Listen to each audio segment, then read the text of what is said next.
সপ্তাহে 4 দিন ভালো থাকা তো 3 দিন ঝগড়া। ঝগড়াটা আসলে আমার বউয়ের সাথে, কারণটা সেরকম কিছুই না। আসলে আমার 2 বন্ধু, অয়ন আর অর্ণব।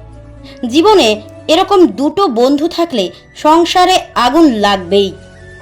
আমার বউয়ের সাথে ঝগড়াটা শুরু হয় শনিবার রাত থেকে রবিবার সারাদিন চলে।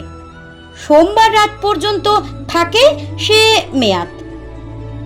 আমার বিবাহিত জীবনের সবে মাত্র তখন 1 বছর। এদিকে বেড়েই চলেছে সে অশান্তি। একদিন 2 বন্ধুকেই ডেকে বললাম, দেখ, তোদের বউকে নিয়ে প্রতি সপ্তাহে রেস্টুরেন্টে যাস, সিনেমা যাস, ঘুরতে যাস, তাতে আমার কোনো অসুবিধা নেই, কিন্তু সেই ছবি ফেসবুক হোয়াটসঅ্যাপে দিস না। তোরা সরকারি চাকুরে, শনিবার রবিবার 2 দিন ছুটি পাস, আমার তো আর ছুটি থাকে না, চাইলেও সম্ভব নয়।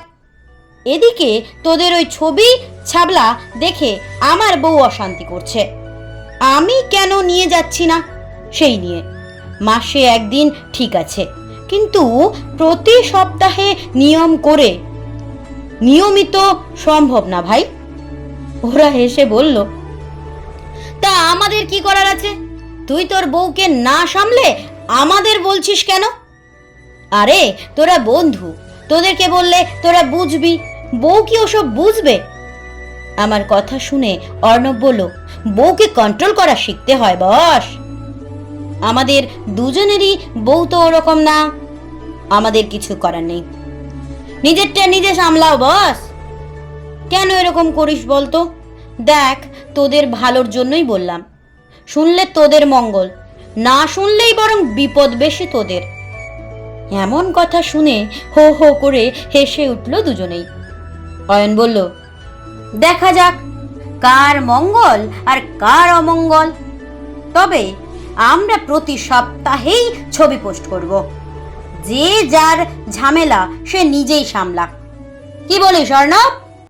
অর্ণব দাঁত কেলাতে কেলাতে বলল, ঠিকই তো, কারো বাজে দাবি মানব না, মানছি না। আমি আর কথা বাড়াইনি, বললাম ঠিক আছে। তারপর থেকে 3 মাস অতিক্রান্ত। আমি আমার সংসারে শান্তি ফেরাতে সক্ষম হয়েছি, দিব্যি আনন্দে আছি। অথচ বউকে নিয়ে সিনেমা রেস্টুরেন্টে প্রতি সপ্তাহে যেতেও হচ্ছে না, বউও আর ঝগড়া করছে না। কিন্তু 2 বন্ধুর সংসারে ততদিনে আগুন লেগে গেছে। ওরা ছবি পোস্ট করাও বন্ধ করে দিয়েছে। ব্যাপারটা যা হলো তা বেশ মজারই। একদিন সকালেই দেখি 2 বন্ধু আমার বাড়িতে হাজির। রবিবার বলেই আমি বাড়িতে ছিলাম, আমার বউ সেদিন বাপের বাড়ি গিয়েছিল। ওরা আসতেই 2 কাপ কফি দুজনের হাতে ধরিয়ে দিলাম। অর্ণব বিষণ্ণ বদনে বলল, কি সব শুরু করেছিস বলতো?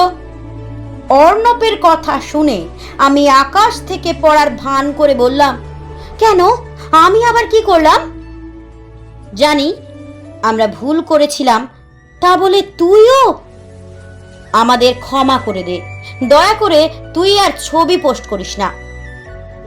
অয়ন মনমরা হয়ে বলল, তোর এইসব ছবি দেখে আমার বউ বিরাট ঝামেলা করছে, আমি কেন তোর মতো করছি না? বাড়িতে কাক পক্ষী পর্যন্ত বসতে পারছে না, পরশু রাতে কোনো রান্নাই করলো না, শুকনো মুড়ি খেয়ে রাতটা কাটলো আমার। আমি হেসে বললাম, যার বউ সে তো নিজেই কন্ট্রোল করবে, আমি কি করতে পারি তার জন্য? দুজনেই বলল, ভাই সরি, আর কখনো আমাদের ভুল হবে না, প্লিজ তুই আর ছবি পোস্ট করিস না। বললাম, ভবিষ্যতে ভেবে দেখব। কি বলি বলুন তো? আমি তো কিছুই করিনি, ঘরে থেকে কয়েকটা ঘরের কাজ করেছি মাত্র, আর সেই ছবি সেই ভিডিও পোস্ট করেছি শুধু। বউ সেদিন ঘুমিয়েছিল, সকাল সকাল উঠে চায়ের কাপ হাতে বউয়ের মুখে ধরলাম, ছবি তুলে পোস্ট করলাম ফেসবুকে। ক্যাপশনে লিখলাম, আমার হাতে না চা খেলে বউয়ের ঘুমই ভাঙে না। দুদিন পর দিলাম একটা ভিডিও, বউয়ের কয়েকটা কুর্তি শাড়ি নিয়ে ওয়াশ করছি। ক্যাপশনে লিখলাম, হাউস হাজব্যান্ড হতেও হয়। বউকে ভালোবাসা মানে শুধু সিনেমা দেখতে যাওয়াই নয়। কিছুদিন পর আবার একটা ভিডিও দিলাম, ক্যাপশনে লিখলাম, আমার অফিস ছুটির দিনে বউয়েরও ছুটি। আজকের সব কাজ, বাসন মাজা থেকে রান্না বান্না সব নিজের হাতেই করলাম। নিজের সংসারে শান্তির জন্য করেছি। ওরা বলে কিনা আমি ওদের সংসারে আগুন লাগাচ্ছি। আমার দোষ কোথায় বলুন তো?